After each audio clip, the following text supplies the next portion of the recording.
नमस्कार। विश्वेश्वर सिंह जनता महाविद्यालय के हिंदी विभाग से मैं डॉक्टर विभा कुमारी हिंदी साहित्य का इतिहास के क्लास के लिए उपस्थित हूँ आप सबके समक्ष। और सर्वप्रथम क्षमा चाहती हूँ, आज मैं 16 मिनट विलंब से आ पाई हूँ और इस दौरान कुछ बच्चों के फ़ोन भी आ रहे थे और समस्या ये थी कि मैं फ़ोन उठाऊं या मैं लाइव आने की तैयारी करूं, तो मैंने फ़ोन नहीं रिसीव किया किसी का और मैंने कोशिश की कि मैं फ़ोन लाइव ही आ जाऊं। खैर 15-16 मिनट के विलंब के लिए मुझे आप लोग क्षमा करेंगे।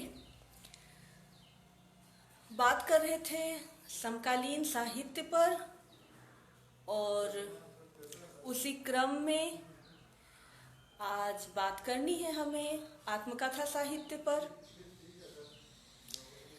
जैसा कि समकालीन साहित्य की चर्चा के दौरान हम लोगों ने देखा कि अस्तित्व की जो प्रधानता है वो निरंतर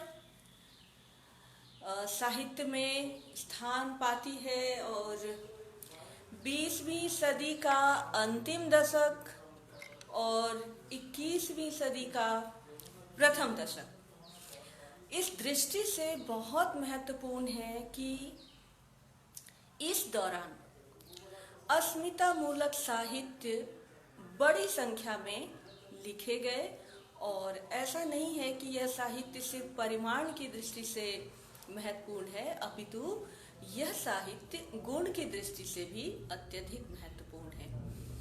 तो अस्मितामूलक साहित्य के अंतर्गत कविता, कहानी इत्यादि की चर्चा हम लोगों ने यथा अवसर किया। जब हम लोग कथा की बात कर रहे थे और जब हम लोग कविता की बात कर रहे थे तो यथा प्रसंग हमने उनकी भी चर्चा की। परंतु जो प्रमुख बात है, अत्यधिक महत्वपूर्ण बात है अस्मितामूलक साहित्य को लेकर, वो यह है कि आत्मकथा एक ऐसी विधा बनकर उभरती है जिसे चर्चा किए बगैर या जिस पर बात किए बगैर समकालीन साहित्य की बात पूरी नहीं हो सकती। अब यदि हम आत्मकथा विधा की बात करें तो इसकी शुरुआत तो बहुत पहले हो चुकी थी, क्योंकि हमें जो हिंदी साहित्य की पहली आत्मकथा प्राप्त होती है वो बनारसी दास जैन की प्राप्त होती है, 1641 ईस्वी में ही प्राप्त होती है। यानी आत्मकथा लेखन आरंभ हो चुका था। आगे चल करके हमें भारतेंदु युग में स्वयं भारतेंदु हरिश्चंद्र की आत्मकथा प्राप्त होती है, कुछ आप बीती कुछ जग बीती। इसी क्रम में हमें आगे चल करके 1932 में यह दिखाई देता है कि प्रेमचंद ने आत्मकथा विशेषांक हंस निकाला था और उसमें उन्होंने उस समय के लगभग सभी साहित्यकारों की आत्मकथाएं शामिल की थी। और जब उन्होंने नंद दुलारे वाजपेयी से आत्मकथा मांगी थी तो उन्होंने यह कहा था कि क्या हिंदी में ऐसी हस्तियां हैं जिन्हें आत्मकथा लिखनी चाहिए या जिनकी आत्मकथा समाज के लिए नियामक सिद्ध होंगी, पथ प्रदर्शक सिद्ध होंगी।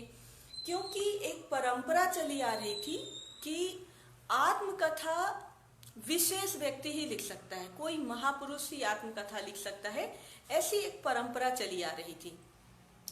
तो नंद दुलारे वाजपेयी के इस प्रश्न के उत्तर में प्रेमचंद ने लिखा था कि मेरे घर में काम करने के लिए आने वाला जो मेहतर है, और कृपया आप लोग यहाँ मेहतर शब्द को उस रूप में न लें कि ये शब्द प्रयोग किया जाना ठीक नहीं है, क्योंकि हमारी शब्दावली बदलती है, हमारी चेतना बदलती है और हमारी भाषा बदलती है।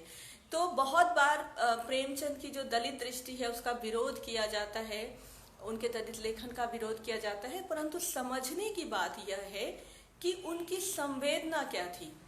तो यदि उन्होंने, और हाँ, उस समय का जो समाज था वहाँ मेहतर जैसे शब्दों का प्रयोग प्रचलित था, इसीलिए प्रेमचंद ने यह लिखा कि यदि मेहतर के जीवन में हम झांक कर देखें तो वहाँ भी हमें बहुत सारा प्रकाश मिल सकता है, प्रेरणा मिल सकती है। और यह बात इतनी सच साबित हुई कि भविष्य में जिस 20वीं सदी के आखिरी दशक और 21वीं सदी के प्रथम दशक की मैं बात कर रही हूँ, वहाँ तक आते आते हमने देखा कि दलित साहित्य, स्त्री साहित्य और आदिवासी साहित्य प्रमुखता से लिखा गया, और जिसमें स्त्री साहित्य में और दलित साहित्य में आत्मकथा एक अत्यंत महत्वपूर्ण विधा बनकर उभरी। यानी 1932 में प्रेमचंद ने एक मार्ग दिखा दिया था कि जिसे हम समाज में एक वंचित सदस्य के रूप में, वर्चित सदस्य के रूप में आज देख रहे हैं, हो सकता है कि उसके जीवन से भी हमें बहुत कुछ प्रेरणा प्राप्त हो। और निश्चित रूप से ये एक दौर था, आरंभिक दौर था, जब सिर्फ उन्हीं लोगों की आत्मकथाएं लिखी जाती थीं या वही लोग आत्मकथा लिखते थे जिनका जीवन हमारे लिए प्रेरणा का स्रोत बन सकता था। और उस क्रम में हमारे पास महात्मा गांधी की आत्मकथा प्राप्त होती है, डॉक्टर राजेंद्र प्रसाद की आत्मकथा प्राप्त होती है, जवाहरलाल नेहरू की आत्मकथा प्राप्त होती है, उसी क्रम में आगे चल करके डॉक्टर भीमराव अंबेडकर की आत्मकथा प्राप्त होती है। परंतु आज हम समकालीन साहित्य के संदर्भ में जब आत्मकथा विधा पर बात करने जा रहे हैं, तब हमें ध्यान देना होगा उस चेतना की ओर जो अस्मिता केंद्रित है। यानी एक ऐसा जीवन जिस जीवन में अनेक संघर्ष हैं, अपनी पहचान को लेकर संघर्ष है, और वह जीवन संघर्ष आत्मकथा के माध्यम से पाठकों के समक्ष आया, दुनिया के समक्ष आया, और वह साहित्य में केंद्रीय साहित्य की एक महत्वपूर्ण विधा बन करके स्वीकृत भी हुआ। जैसा कि स्त्री साहित्य की हम बात करते हैं सर्वप्रथम इस आत्मकथा के संदर्भ में, तो स्त्री साहित्य के लिए आलोचकों ने यह माना है, विद्वानों ने यह माना है कि स्त्री का समस्त लेखन आत्मकथा ही है।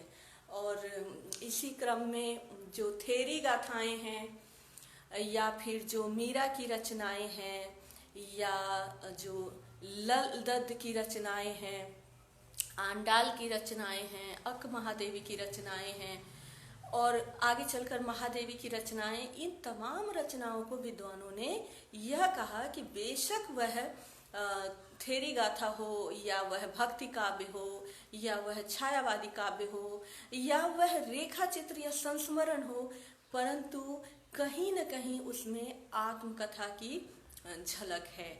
और स्त्री के नजरिए से एक जीवन को देखना, स्त्री होकर के जीवन को जीना बहुत बहुत महत्वपूर्ण हो जाता है आत्मकथा की दृष्टि से, क्योंकि स्त्रियों ने जब आत्मकथा विधा के रूप में अपना लेखन शुरू नहीं किया था, तब भी उसने जो कुछ लिखा उसे गहराई से देखने पर विद्वानों ने यह स्वीकार किया कि यह वास्तव में आत्मकथा ही है।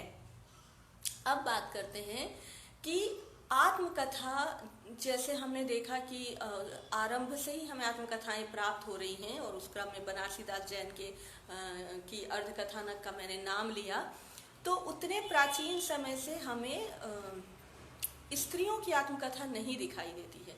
और स्त्रियों की आत्मकथा की जब हम बात करते हैं तो हमें एक प्रश्न हमारे सामने आता है कि स्त्रियों ने आत्मकथा लिखना इतनी देर से क्यों आरंभ किया, बहुत बाद में स्त्रियों का आत्मकथा लेखन शुरू होता है। तो इस प्रश्न के उत्तर में मैनेजर पांडे ने यह कहा है कि जो स्त्रियां थीं उन्हें सच बोलने की छूट नहीं थी, और आत्मकथा की यह विशेषता है, आत्मकथा की यह मांग है कि उसमें सत्य लिखा जाए। तो यह एक कारण हो सकता है स्त्रियों की आत्मकथा का देर से लिखे जाने का। बहुत सारे विद्वान इससे इत्तेफाक रखते हैं, इस उत्तर से संतुष्ट रखते हैं, लेकिन इस पर कई विद्वानों ने यह भी प्रश्न उठाया कि सत्य या झूठ बोलने की बात तो द्वितीयक बात है, सेकेंडरी बात है। प्राथमिक बात तो यह है कि स्त्रियों को बोलने की ही आज़ादी नहीं थी। तो जब उन्हें बोलने की आज़ादी नहीं थी तो उन्हें अपने बारे में और अपने जीवन के बारे में लिखने की आज़ादी कैसे हो सकती है, या यदि उन्होंने लिखी भी होगी तो हो सकता है कि वो आत्मकथा प्रकाश में ना आई हो। खैर, इन सारी स्थितियों को देखते हुए भी हमारे पास जो स्त्रियों की आत्मकथाएं प्राप्त होती है, तो 1968 में आदिवासी महिला जो इरुका आदिवासी हैं और सीता रत्नमाला उनका नाम है, उनकी आत्मकथा प्राप्त होती है बियॉन्ड द जंगल, इंग्लिश में प्राप्त होती है। और यह आत्मकथा उसी वर्ष लंदन से भी प्रकाशित होती है। पहले भारत में प्रकाशित होती है और फिर लंदन से भी प्रकाशित होती है। तो जब हम आत्मकथा की बात करते हैं तो इसमें हम कहते हैं कि स्त्री आत्मकथा, दलित आत्मकथा, आदिवासी आत्मकथा इत्यादि बातें कहते हैं। पर फिर बात वही आती है, जैसे अभी मैंने कहा, स्त्री आत्मकथा पर बात हम शुरू कर रहे थे। और पहला जो हमें आदिवासी आत्मकथा, मतलब एक स्त्री की जो आत्मकथा हमें प्राप्त होती है, वो आदिवासी स्त्री की प्राप्त होती है। बेशक वो अंग्रेजी में लिखी गई सर्वप्रथम, पर चूंकि वह एक स्त्री की आत्मकथा है तो हिंदी में आत्मकथाएं हमने बहुत देर से देखी। परंतु जब हम स्त्री की आत्मकथाओं की बात करेंगे तो बियॉन्ड द जंगल का जिक्र किए बगैर हम अपनी चर्चा को आगे नहीं बढ़ा सकते, शुरू नहीं कर सकते हैं, क्योंकि बेशक वो इंग्लिश में लिखा गया है, परंतु वह एक भारतीय महिला का और भारतीय आदिवासी महिला का लेखन है, आत्मकथा लेखन है। तो उसे जब हम हिंदी में स्त्रियों की आत्मकथा की बात करते हैं तो आरंभ में रखते हैं। परंतु हिंदी साहित्य में मुख्य रूप से हमें जो आत्मकथाएं स्त्री साहित्य में प्राप्त होती है, उसमें चंद्र किरण सोनरेक्सा का पिंजरे की मैना, प्रभा खेतान का अन्या से अनन्या तक, मनु भंडारी का एक सच यह भी, और मैत्रेयी पुष्पा का गुड़िया भीतर गुड़िया इत्यादि आत्मकथाएं हमें प्राप्त होती हैं। और इन सभी आत्मकथाओं में हमें यह दिखाई पड़ता है कि एक स्त्री का संघर्ष, एक व्यक्ति के रूप में जब वह अपना संघर्ष शुरू करती है तो वो उसका संघर्ष कितना जटिल होता है। अभी जैसे मैंने कहा कि सीता रत्नमाला की हमें आत्मकथा प्राप्त होती है बियॉन्ड द जंगल, तो इसी क्रम में हमें कौशल्या बैसंत्री की भी आत्मकथा प्राप्त होती है, दोहरा अभिशाप। और कौशल्या बैसंत्री दलित महिला है, इसलिए, और वहाँ जो पीड़ा है दोनों स्तरों पर है, बल्कि 3 स्तरों पर है। उन्होंने शीर्षक तो दोहरा अभिशाप लिखा है, पर उसमें जो चित्रण है वो 3 स्तरों पर है। लिंग के स्तर पर एक महिला होने के नाते जो संघर्ष है, जाति के स्तर पर एक दलित होने के नाते जो संघर्ष है, और वर्ग के स्तर पर गरीब होने के नाते जो संघर्ष है। यह जो 3 स्तरों का संघर्ष है उसे कौशल्या बैसंत्री की आत्मकथा में हम देख सकते हैं। तो कौशल्या बैसंत्री ने तो अपनी आत्मकथा में स्त्री होने की पीड़ा को इस रूप में चित्रित किया है कि जब आप उस पुस्तक को पढ़ते हैं तो बरबस ही आपकी आंखों में आंसू आ जाते हैं। और आगे जब हम आत्मकथाओं की बात करेंगे तो ऐसे कई हमें प्रसंग दिखाई देते हैं इन आत्मकथाओं में जो आपकी आंखों में आंसू ला देते हैं। तो जो हमने आत्मकथा की आरंभिक चीजें देखी थी, जहां हमें एक आदर्श रूप प्राप्त होता था, एक प्रेरणास्पद व्यक्तित्व प्राप्त होता था, जहां हमें बहुत कुछ उस व्यक्ति से सीखने को मिलता था, वहीं जब हम समकालीन साहित्य में आत्मकथाओं को देखते हैं तो एक व्यक्ति के संघर्ष की हम बात देखते हैं, जहां वह लैंगिक असमानता, जातिगत असमानता, वर्गगत असमानता इत्यादि परिस्थितियों को बहुत ही मुश्किल के साथ काटता है, उसके साथ जूझता है। क्योंकि आगे जब हम दलित साहित्य की बात करने आएंगे तो वहाँ आनंद यादव की एक आत्मकथा प्राप्त होती है जिसका शीर्षक ही जूझ है। तो वह जो संघर्ष है, एक व्यक्ति का संघर्ष समाज में अपनी शिक्षा के लिए, अपने अस्तित्व के लिए, अपनी पहचान के लिए, अपनी आजीविका के लिए, अपने आत्मसम्मान के लिए, अपने स्वाभिमान के लिए। तो पिंजरे की मैना, जैसा कि शीर्षक से ही स्पष्ट है, जब हम चंद्र किरण सोनरेक्सा की आत्मकथा की बात करते हैं और पिंजरे की मैना जब उसका हमें शीर्षक दिखाई देता है तो यह प्रकट हो जाता है कि जो स्त्री है, जिसका जिक्र अभी थोड़ी देर पहले मैंने किया, कि जब उसे बोलने की आज़ादी ही नहीं है तो वो आत्मकथा कहाँ से लिखेगी। तो पिंजरे की मैना शीर्षक ही यह बता रही है कि एक पितृसत्तात्मक समाज में एक स्त्री की स्थिति पिंजरे में बैठी हुई मैना के समान है। इसी प्रकार यदि हम मनु भंडारी की आत्मकथा एक सच यह भी की बात करें तो मनु भंडारी समकालीन लेखकों में बहुत सशक्त लेखिका हैं, जिनके महाभोज की हमने चर्चा की थी उपन्यास के संदर्भ में, और जिनकी कहानी यही सच है का भी जिक्र हमने किया था कहानियों के संदर्भ में, त्रिशंकु कहानी का जिक्र किया था। तो इतनी बड़ी जो रचनाकार हैं और जिन्होंने इतने अच्छे अच्छे हमारे साहित्य के लिए उन्होंने अपना योगदान दिया है, इतना महत्वपूर्ण योगदान दिया है, ये इतनी सृजनशील व्यक्तित्व हैं, आत्मनिर्भर व्यक्तित्व हैं, आपका बंटी जैसा उपन्यास लिखने वाली कथाकार हैं, उनका व्यक्तिगत जीवन कितने संघर्षों से भरा हुआ था और वो क्या व्यवस्था थी कि उन परिस्थितियों के साथ जीने को वो विवश रहीं, उन परिस्थितियों से उन्होंने अपने आप को और पहले मुक्त क्यों नहीं किया। यानी एक समाज में, जिस समाज में हम अनेक स्तरों पर विषमता देख रहे हैं, उस विषमता से भरे हुए समाज में एक अत्यंत महत्वपूर्ण रचनाकार व्यक्तित्व भी अपने जीवन में बहुत सारे संघर्षों का मुकाबला कर रहा है। यदि हम अन्या से अनन्या की बात करें तो प्रभा खेतान के बारे में बहुत सारे छात्र बहुत कुछ जानते होंगे। उनकी जो पुस्तकें हैं, जैसे एक बहुत महत्वपूर्ण उनकी पुस्तक उपनिवेश में स्त्री है, वो एक बहुत बड़ी बिजनेसमैन नहीं, बिजनेस पर्सन नहीं है, क्योंकि जिन्होंने भी शब्दावली बनाई उन्होंने कभी ये सोचा ही नहीं कि स्त्रियां भी बहुत सफल व्यापारी हो सकती हैं। इससे उन्होंने बिजनेसमैन शब्द का निर्माण किया। बिजनेस वुमन जैसा शब्द लोग जबरदस्ती प्रयोग करते हैं, परंतु सही शब्द है बिजनेस पर्सन।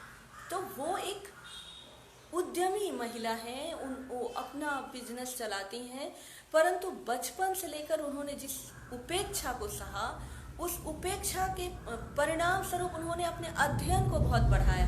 यानी उनको रूप के कारण जो उपेक्षा मिली थी, और इसीलिए उन्होंने शीर्षक ही दिया है अन्या से अनन्या।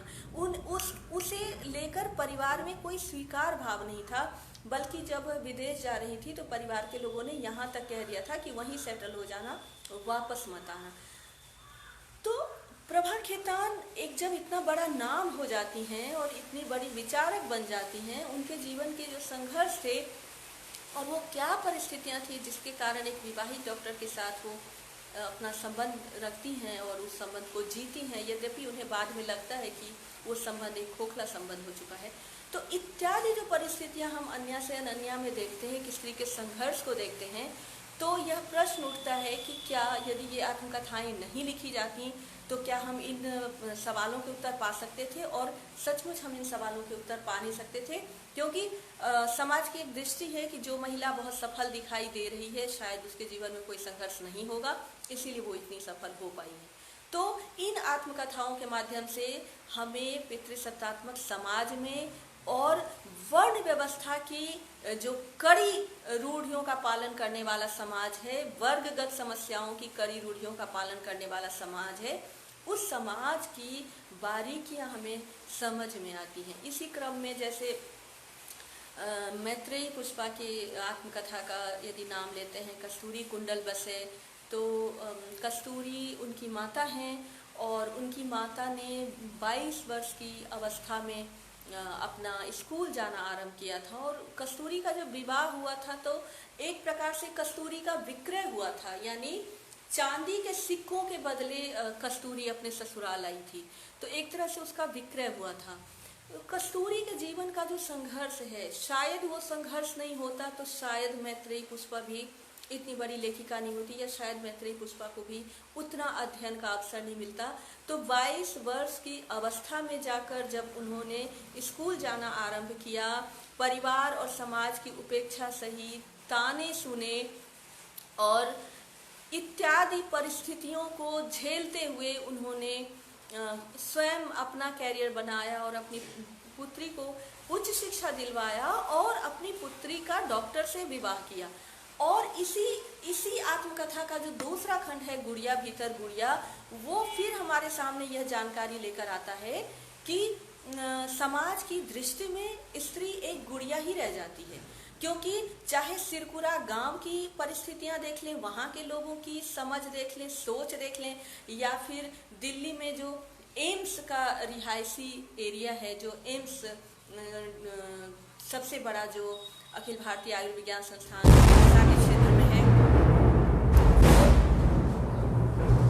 आज मौसम बहुत खराब हो रहा है तो किसी भी वक्त नेटवर्क जा सकता है, तो उसके लिए भी हमें तैयार रहना होगा। तो सिरकुरा गांव से लेकर और दिल्ली के एम्स तक के रिहायशी क्वार्टर्स में वो रहीं और उन्होंने जिस संघर्ष को देखा, झेला और जाना, क्योंकि एक पुत्री के बाद दूसरी पुत्री का जन्म सिर्फ और सिर्फ बेटे की प्रतीक्षा में, और दूसरी पुत्री के बाद तीसरी पुत्री का जन्म भी बेटे की प्रतीक्षा में, और स्वयं मैत्रेयी के गांव के लोगों द्वारा मैत्रेयी को यह समझाया जाना कि अपने पति का दूसरा विवाह करवा दो क्योंकि तुम्हारे बेटा नहीं हो रहा है। तो इत्यादि जो संकट हैं हमारे समाज में, जहाँ पर हर परिस्थिति में स्त्री को उपेक्षित ही रखा गया है, और यदि संतान के रूप में कोई आशा की जाती है, कोई उम्मीद की जाती है, तो सिर्फ और सिर्फ पुत्र की उम्मीद की जाती है। तो चाहे हम अन्या से अनन्या की बात करें, या एक सच यहवी की बात करें, या कस्तूरी कुंडल बसे और गुड़िया भीतर गुड़िया की बात करें, और इसी क्रम में जैसे मैंने कौशल्या बैसंत्री के दोहरा अभिशाप की बात की, आगे जैसे सुशीला टाकठौरे का शिकंजा आता है, तो ये जो दलित स्त्रियां हैं या आदिवासी स्त्री हैं, इनकी आत्मकथाओं का जब हम जिक्र करते हैं तो हमें यह ध्यान रखना पड़ेगा कि जातिगत भेदभाव की शिकार, वर्गगत भेदभाव की शिकार और लैंगिक भेदभाव की शिकार होने के बावजूद ये सभी रचनाकार आगे आई हैं। जैसे कि बेबी हालदार ने जो आलो अंधारी लिखा है, वह भी स्त्रियों की आत्मकथा के क्रम में अत्यंत महत्वपूर्ण पुस्तक है। इसी प्रकार जब हम दलित अस्मिता की बात करते हैं और वहाँ आत्मकथाओं की बात करते हैं, तो सर्वप्रथम जो पुस्तक प्राप्त होती है भगवान सिंह की कि मैं भंगी हूँ, उसे उन्होंने स्वयं ही कहा कि ये आत्मकथा नहीं है, ये एक पूरे समाज की आत्मकथा है। क्योंकि वह समाज जो सदैव उपेक्षित रहा, सदैव पीड़ित रहा, जिसे मनुष्य की श्रेणी में स्वीकार तक नहीं किया गया, उस संपूर्ण समाज की कथा को मैं अपनी लेखनी के माध्यम से लेकर आया हूँ, और इसीलिए मैं इसे अपनी आत्मकथा नहीं कहकर पूरे समाज की आत्मकथा कहना चाहूँगा। तो ये भगवान सिंह ने कहा मैं भंगी हूँ आत्मकथा को लेकर। 20वीं सदी में जब अस्मिता मूलक साहित्य की एक खास जगह बन जाती है, हमें इसका एक खास स्थान दिखाई देता है और केंद्रीय साहित्य में इसका एक खास स्थान सुनिश्चित हो जाता है, उस क्रम में हमें दिखाई देता है मोहनदास नेमिष राय की आत्मकथा 2 खंडों में, और इसे समकालीन आत्मकथाओं में प्रथम दलित आत्मकथा कहा गया, और है भी प्रकाशित हुई। इसका जो पहला खंड प्रकाशित हुआ है वो 1995 में हुआ है, और दूसरा खंड 2000 में प्रकाशित हुआ है। तो अपने अपने पिंजरे, जैसा कि नाम से ही स्पष्ट है कि भारतीय समाज में हर वर्ग के लिए एक स्थान निश्चित किया हुआ है, जिसके लिए टोला इत्यादि शब्दों का प्रयोग अलग अलग समाज में अलग अलग रूपों में होता रहा है, और उसे ही मोहनदास नेमिष राय अपने अपने पिंजरे कहते हैं, क्योंकि हर समाज दूसरे समाज से अलग जीवन जीना।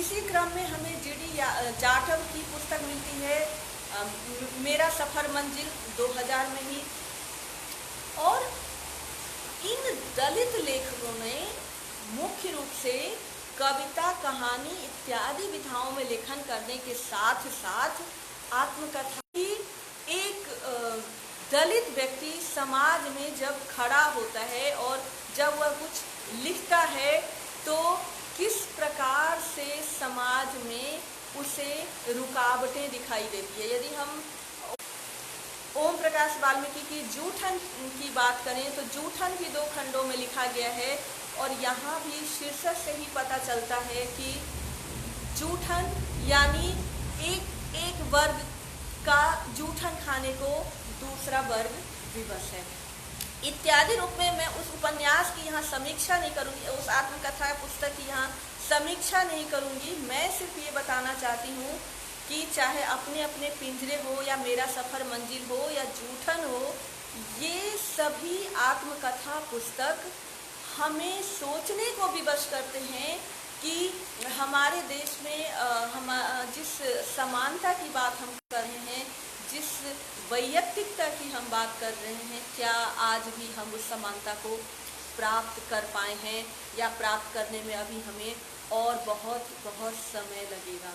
इसी क्रम में हमें बहुत सारी पुस्तकें प्राप्त होती हैं, जैसे मैंने अभी कौशल्या बैसंत्री और सुशीला टाकघरे की पुस्तकों का भी जिक्र किया।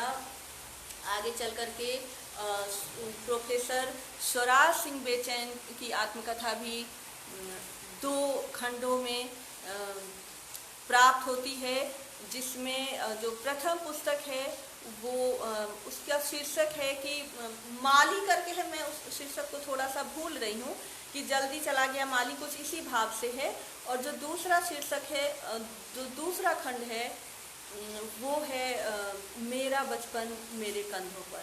और ये दोनों ही शीर्षक एक प्रकार से अपनी कथा कह रहे हैं, क्योंकि जो पहला खंड है उसमें पिता के जल्दी चले जाने का जो पूरी पृष्ठभूमि है, उसका जो पूरा दुख है, संघर्ष है, किस प्रकार से बच्चे का जीवन समाज में बिल्कुल बेसहारा हो जाता है एक पिता के जाने के बाद। और इसीलिए फिर मेरा बचपन मेरे कंधों पर, क्योंकि बचपन का अर्थ ही यही होता है कि वह बचपन वह अपने पिता के कंधों पर बिताएगा, लेकिन यदि पिता का साया उठ जाता है तो उसका अपना बचपन अपने ही कंधों पर गुजरता है। तो ये तो एक व्यक्तिगत पीड़ा है, लेकिन उस व्यक्तिगत पीड़ा को इस समाज में उन्होंने किस प्रकार से उठाया, कितनी पीड़ाएं सही, कितने कष्ट उठाए और कितने कष्ट उठा करके कितनी मुश्किल से किताब कॉपी हासिल की और इतने बड़े स्थान तक पहुँचे, इतनी बड़ी उन्होंने उपलब्धि हासिल की। तो ये पुस्तक मेरा बचपन मेरे कंधों पर अत्यधिक महत्वपूर्ण है। और उस पुस्तक में जब आप उस पुस्तक को पढ़ते हैं तो वो जो एक पीड़ा है, संघर्ष है, छटपटाहट है, बेचैनी है, वो आपको सोचने पर विवश करती है, आपको यह समझने के लिए मजबूर करती है कि हम समाज को जिस ऊपरी सतह पर देख रहे हैं उतना देखना ही पर्याप्त नहीं है। हमें इन आत्मकथा पुस्तकों के माध्यम से भी देखने और जानने की आवश्यकता है कि समाज कैसा है और उसकी परिस्थितियाँ कैसी हैं, और उसमें एक दलित व्यक्ति या एक दलित स्त्री या किस प्रकार से या एक स्त्री किस प्रकार से अपने संघर्ष को जीता हुआ आगे बढ़ता है या आगे बढ़ती है। डॉक्टर धर्मवीर की जो आत्मकथा है मेरी पत्नी और भेड़िया, उस आत्मकथा में पृष्ठों की संख्या तो बहुत अधिक है, पर उस आत्मकथा को लेकर थोड़ी नकारात्मक प्रतिक्रियाएं आई हैं, क्योंकि उस आत्मकथा के लिए कहा गया है कि यह स्त्री विरोधी आत्मकथा है और इसमें स्त्री को बहुत ही नकारात्मक रूप में प्रस्तुत किया गया है। तो इत्यादि प्रतिक्रियाएं हैं, पर वही बात है कि जो आत्मकथा है वो अपना जीवन है और डॉक्टर धर्मवीर ने अपने जीवन को उसी रूप में प्रस्तुत किया है अपनी आत्मकथा में। दलित में जो पहले वैज्ञानिक हुए N.M. निमगेड, उन्होंने भी अपनी आत्मकथा लिखी है और उसका शीर्षक दिया है धूल का पंछी और यादों के पिंजरे। इत्यादि रूप में हमें दलित साहित्य में बड़ी संख्या में आत्मकथाएं प्राप्त होती हैं, जिसमें हो सकता है कि कुछ नाम छूट गए होंगे। बहुत महत्वपूर्ण नाम छूटा जा रहा था, पर मुझे याद आ गया तुलसी राम की आत्मकथा, जिसका पहला खंड है मुर्दहिया और दूसरा खंड है मणिकर्णिका। तो तुलसी राम की जो आत्मकथा है उसमें जिस संघर्ष को दिखाया गया है और जैसा कि यहाँ भी शीर्षक से ही हमें पता चल रहा है कि वो जो पूरा एक जीवन का संघर्ष है, कष्ट है, पीड़ा है, छटपटाहट है, तो तुलसी राम की बात किए बिना और तुलसी राम उस संघर्ष को जीते हुए कहाँ तक पहुँचे, ये देखने की बात है। तो इसी प्रकार से हमें बहुत सारी आत्मकथाएं प्राप्त होती हैं और ये सभी आत्मकथाएं एक मनुष्य की अस्मिता को, एक व्यक्ति के रूप में उसके अस्तित्व को, एक व्यक्ति के रूप में उसकी पहचान को, समाज में उसके खड़े होने को लेकर हम सबके सामने प्रश्न करती है यह आत्मकथा। इसीलिए जो समकालीन आत्मकथा लेखन है वो अभी जारी है और उसमें भी बहुत सारी पुस्तकें लिखी जा रही हैं। जैसे अभी मैंने आदिवासी आत्मकथा के क्रम में एक पुस्तक का नाम लिया था, स्त्री आत्मकथा के क्रम में कुछ पुस्तकों का नाम लिया, फिर दलित आत्मकथा के क्रम में कुछ पुस्तकों का नाम लिया। आगे जो अस्मिता मूलक एक और हमें साहित्य दिखाई देता है, आदिवासी साहित्य, आदिवासी विमर्श, आदिवासी अस्मिता। और यह जो आदिवासी विमर्श है इसकी मूल लड़ाई है कि विकास के इस समकालीन मॉडल के साथ उनकी होड़ है, क्योंकि विकास की जो यह नई मॉडल तकनीक है, जो विकास जिसे कह रही है, उस विकास के क्रम में जंगल कट रहा है और यह जो जल के लिए और जमीन के लिए और जंगल के लिए जो संघर्ष है वह आदिवासी साहित्य में प्रमुखता से आया है। तो जितनी संख्या में हमें दलित आत्मकथाएं प्राप्त होती हैं, जितनी संख्या में हमें स्त्री साहित्य में आत्मकथाएं प्राप्त होती हैं, उसकी तुलना में आदिवासी अस्मितामूलक साहित्य में आत्मकथा की संख्या कम दिखाई देती है। अब जैसे कि रमणिका गुप्ता हैं जो आदिवासी साहित्य से निरंतर उन्होंने लेखन किया है और उन्होंने युद्धरत आम आदमी पत्रिका का भी लंबे समय तक संपादन किया है, जिसमें अस्मिता मूलक साहित्य ही केंद्र में रहा है और उनकी आत्मकथा है हादसे। तो इस प्रकार से पा रहे हैं कि ये जो आत्मकथाएं हैं ये अस्मिता मूलक साहित्य को विशेष पहचान देती है। हाँ, तो मैं बात एक ये भी कह रही थी कि आदिवासी साहित्य में आत्मकथाओं की संख्या दलित आत्मकथा और स्त्री आत्मकथा की तुलना में थोड़ी कम है और इसका कारण यह है कि आदिवासी साहित्य वैयक्तिकता के स्थान पर सामूहिकता में विश्वास रखता है। क्योंकि यदि हम बियॉन्ड द जंगल की भी बात करें तो बेशक वो आत्मकथा है, परंतु वो एक पूरे समाज की आत्मकथा है। ठीक उसी प्रकार जिस प्रकार से भगवान सिंह ने अपनी आत्मकथा में भंगी हूँ, जो दलित आत्मकथा है, उसको उन्होंने कहा था कि ये पूरे समाज की आत्मकथा है। तो आज हम लोगों ने समकालीन आत्मकथा विधा पर चर्चा की, जिसमें कुछ महत्वपूर्ण आत्मकथाओं का मैंने यहाँ पर जिक्र किया, जिसके बारे में हमने थोड़ी सी बातचीत की। और आगे और भी बहुत सारी आत्मकथाएं हैं और लिखी जा रही हैं, निरंतर लिखी जा रही हैं, जो हमें आगे प्राप्त होंगी। मैं ये कहूँगी कि इन आत्मकथाओं को यदि अब तक आप लोगों ने नहीं पढ़ा है तो आप लोग उसे पढ़ें, ताकि उसे पढ़ने के बाद आपको बहुत से सवालों के जवाब प्राप्त हो जाएंगे। चूँकि ये जितने भी विषय हैं, हमने हिंदी साहित्य के इतिहास की कक्षा के दौरान अब तक जितनी भी हम लोगों ने क्लासेस की और जितने भी टॉपिक हम लोगों ने यहाँ पर डिस्कस किए, वो बेटा शिकंजे का दर्द का मैं जिक्र कर चुकी हूँ। सियाराम, ये सुशीला टाकभौरे की आत्मकथा है और इसका जिक्र मैं कर चुकी हूँ, अपने वक्तव्य में कर चुकी हूँ। हाँ, तो मैं ये कह रही थी कि ये जितनी भी आत्मकथाएं हैं या ये इतिहास के क्रम में हमने जिन भी विषयों पर बात की, ये जितने भी विषय हैं, ये सभी विषय बहुत बहुत ज़्यादा शोध करने वाले विषय हैं और इन पर अभी बहुत सारा काम किया जाना बाकी है और इन पर भी बहुत सारी चर्चा भी करने की आवश्यकता है।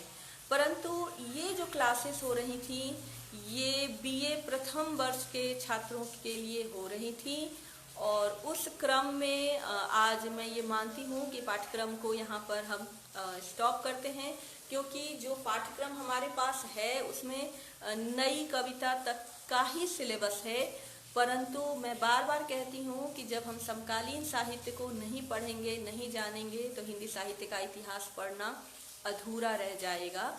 तो हिंदी साहित्य के इतिहास की क्लासेस में इस क्लास को मैं आखिरी क्लास मानती हूँ, और कल से मैं बीए प्रथम वर्ष के का ही जो दूसरा पत्र है, प्राचीन एवं पूर्व मध्यकालीन काव्य, उस पर क्लासेस शुरू करूंगी।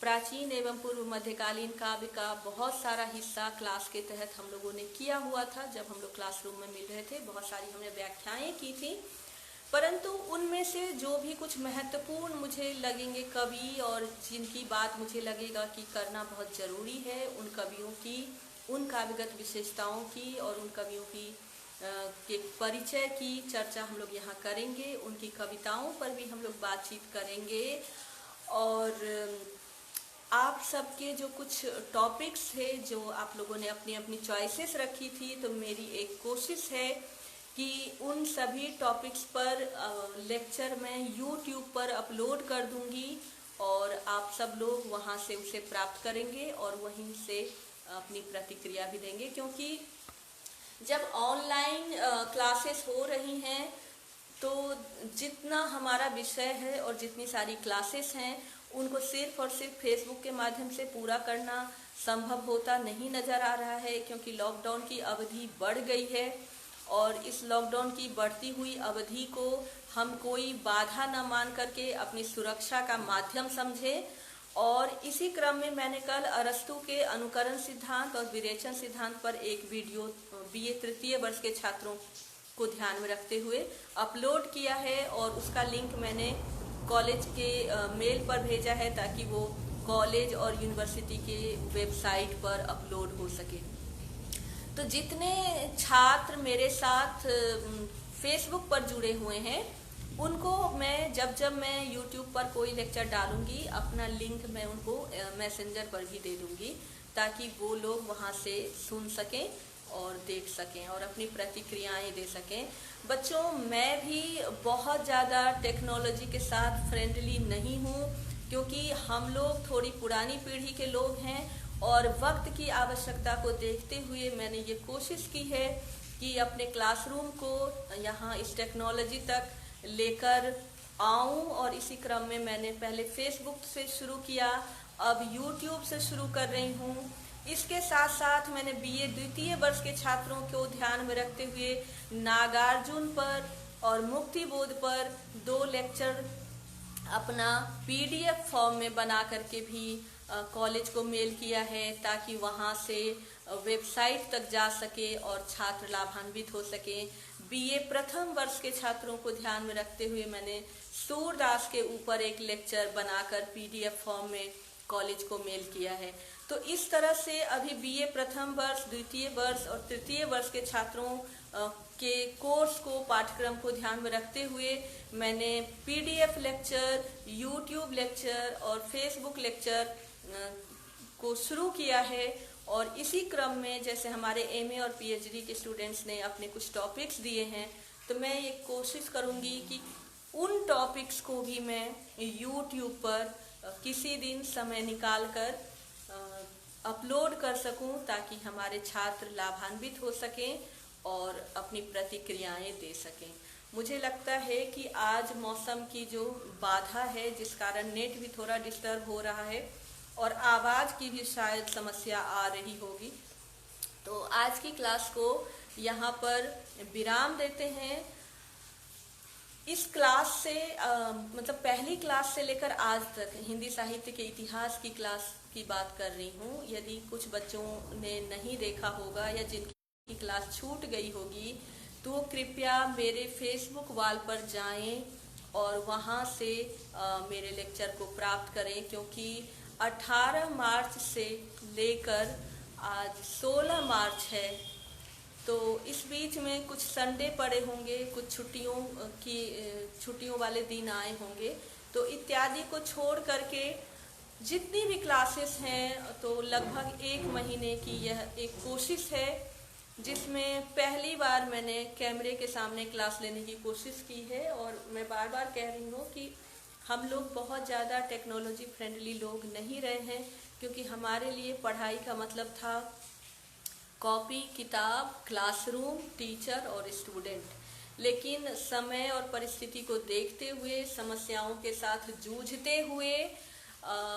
मैंने ये कोशिशें आरंभ की हैं। तो मुझे आप सबका साथ चाहिए, सहयोग चाहिए, और आप सबका मुझे सहयोग रहेगा तो मैं अवश्य धीरे धीरे टेक्नोलॉजी में परफेक्ट हो जाऊंगी और मैं कोशिश करूंगी कि मेरे छात्र लाभान्वित हो सकें। और मुझे लगता है कि इसका एक फ़ायदा यह भी होगा कि क्लासरूम के बाहर जो छात्र हैं वो छात्र भी लाभान्वित हो सकते हैं। तो आप लोग अपनी प्रतिक्रियाएं अवश्य दीजिए, प्रतिक्रियाएं देते रहिए, और आपके पास कोई सुझाव हो तो वह भी देते रहिए। अब आज की क्लास में देखते हैं कि हमारे साथ कौन कौन लोग जुड़े हैं।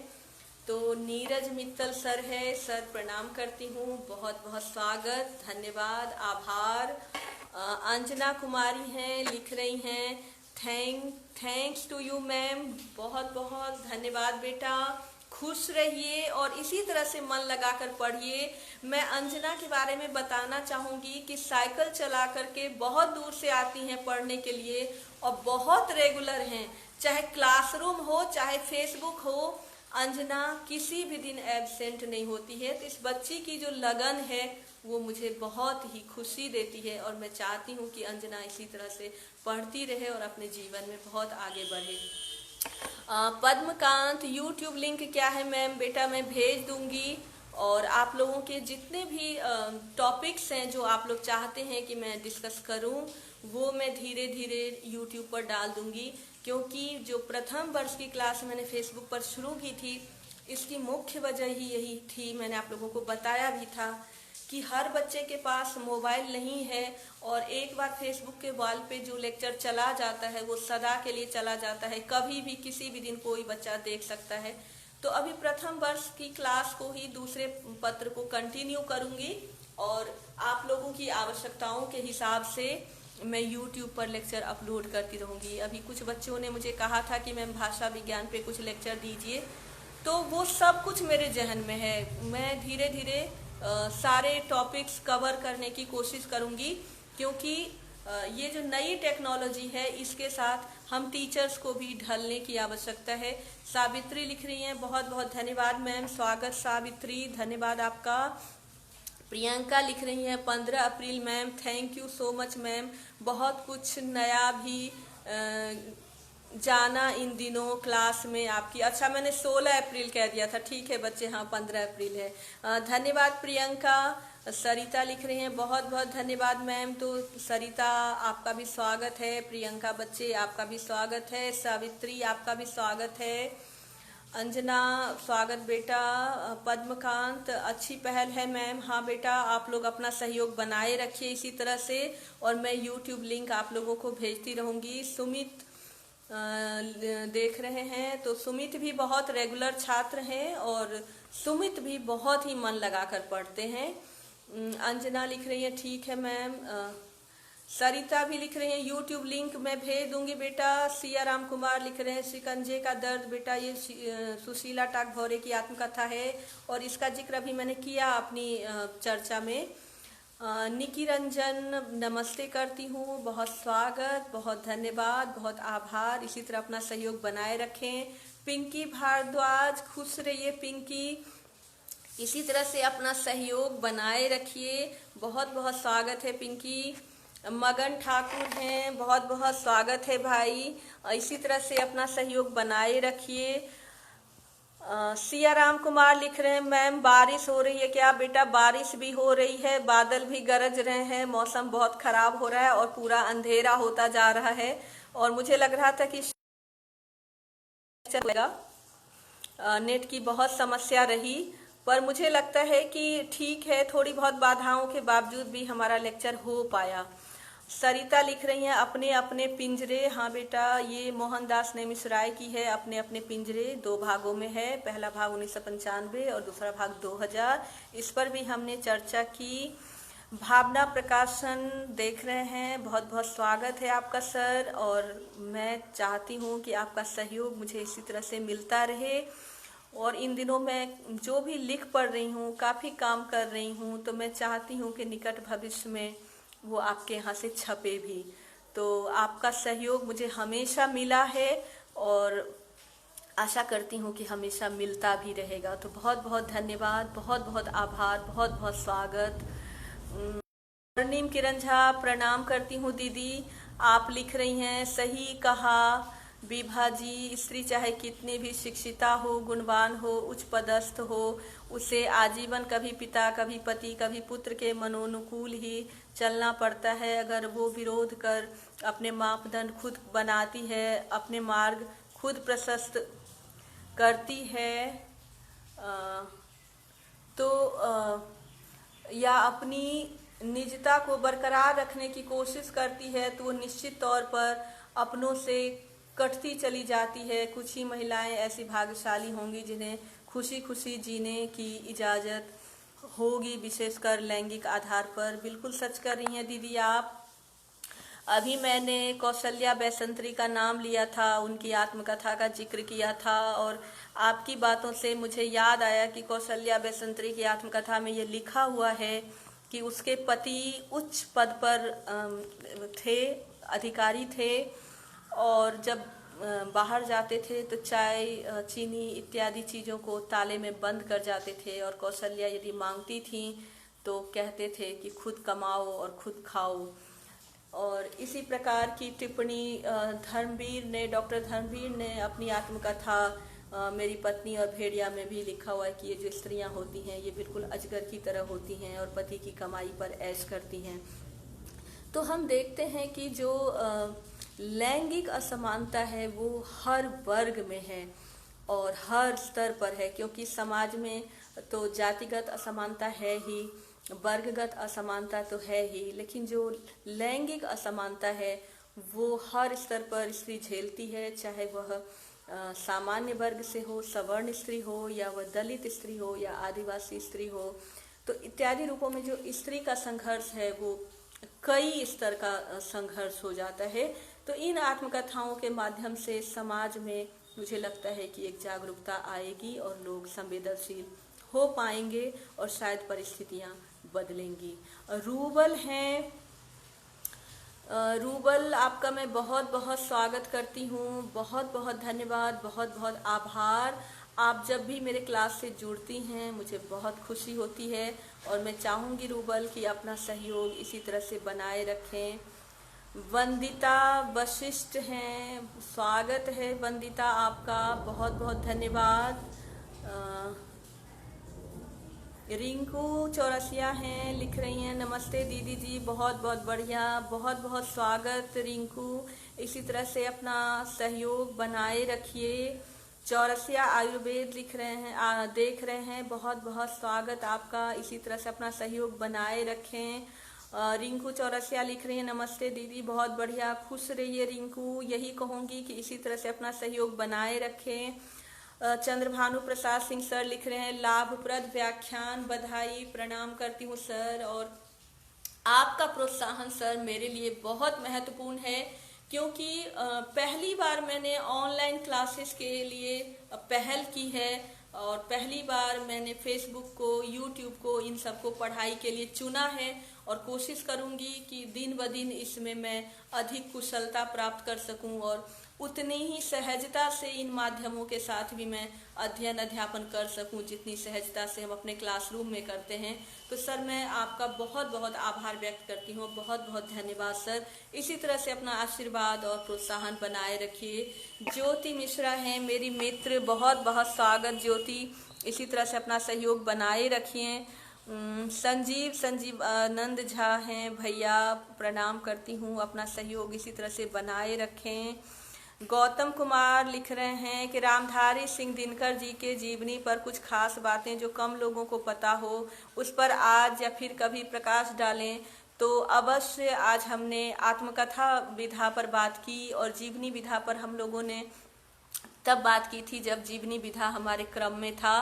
पर मैं नोट कर रही हूँ डायरी में कि क्या क्या टॉपिक मेरे सामने लोगों ने रखे हैं, तो मैं उसमें इस टॉपिक को भी नोट कर लेती हूँ, क्योंकि मैंने अब साथ के साथ YouTube भी शुरू किया है और मैं ये कोशिश करूँगी कि जो भी आप लोगों के विषय हैं, जो भी जिन विषय पर आप लोग चाहते हैं कि बातचीत हो, उन विषयों पर मैं अपना लेक्चर YouTube पर अपलोड कर दूंगी और लिंक आप लोगों को भेज दूंगी।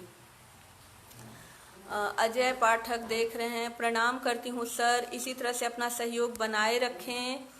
अनुप्रिया देख रही हैं, बहुत बहुत स्वागत बेटा, और इसी तरह से अपना सहयोग बनाए रखें। गौतम कुमार लिख रहे हैं, बहुत बढ़िया, धन्यवाद भाई, इसी तरह से अपना सहयोग बनाए रखें। मिंटू झा मिश्रा देख रही हैं, मैं स्वागत करती हूँ मिंटू बहन, इसी तरह से अपना सहयोग बनाए रखें। छाया झा दीदी लिख रही हैं, बढ़िया दीदी, प्रणाम करती हूँ, और चाह करके भी बहुत दिनों से आपको फ़ोन नहीं कर पाई। दरअसल हम लोग अभी इसी संघर्ष में लगे हुए हैं कि इस विषम परिस्थिति में अपने छात्रों को किस प्रकार से हम पढ़ा पाएंगे, और इसी प्रयास में मैं लेक्चर्स को PDF फॉर्म में बना करके कॉलेज और यूनिवर्सिटी के वेबसाइट पे अपलोड करवाने की कोशिश में हूँ। और इसी क्रम में पढ़ाई लिखाई को कैसे आज बच्चों तक पहुंचाया जाए, इसी कोशिश में बहुत व्यस्त हूँ दीदी। तो आपका आशीर्वाद मुझे इसी तरह से मिलता रहे और इसी तरह से आपका सहयोग मुझे मिलता रहे, प्रणाम करती हूँ। शोभाकांत मिश्रा सर हैं, प्रणाम करती हूँ सर, अपना आशीर्वाद इसी तरह से बनाए रखें। दिनेश चौरसिया हैं, मुंबई से लिख रहे हैं, नमस्ते दीदी। दिनेश भाई, इसी तरह से अपना सहयोग बनाए रखें और हमेशा खुश रहें। हर्षिता खन्ना देख रही हैं, खुश रहिए बेटा। सुभेश चंद्र झा सर देख रहे हैं, प्रणाम करती हूँ सर, अपना आशीर्वाद और सहयोग इसी तरह से बनाए रखें सर।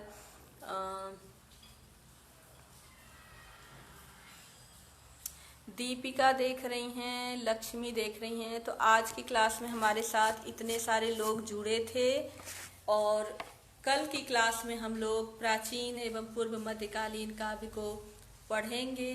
और उस क्रम में आप देखेंगे कि जब हम किसी कवि पर इतिहास के दौरान बात कर रहे थे तो वो एक संक्षिप्त चर्चा होती थी, और जब उस कवि पर बात करेंगे तो वो एक विस्तृत चर्चा होगी। तो जितना संभव हो सकेगा मैं फेसबुक के क्लास को निरंतर करने की कोशिश करूंगी, आप लोगों के समक्ष आती रहूंगी, और YouTube के माध्यम से भी अपने लेक्चर्स आप तक पहुंचाने की लगातार कोशिश करती रहूंगी। और इस कोशिश में मुझे आप लोगों का भरपूर सहयोग चाहिए। ठीक है, तो कल तक के लिए विदा, कल हम लोग मिलेंगे, तब तक के लिए नमस्कार, धन्यवाद, स्वागत, आभार, शुक्रिया।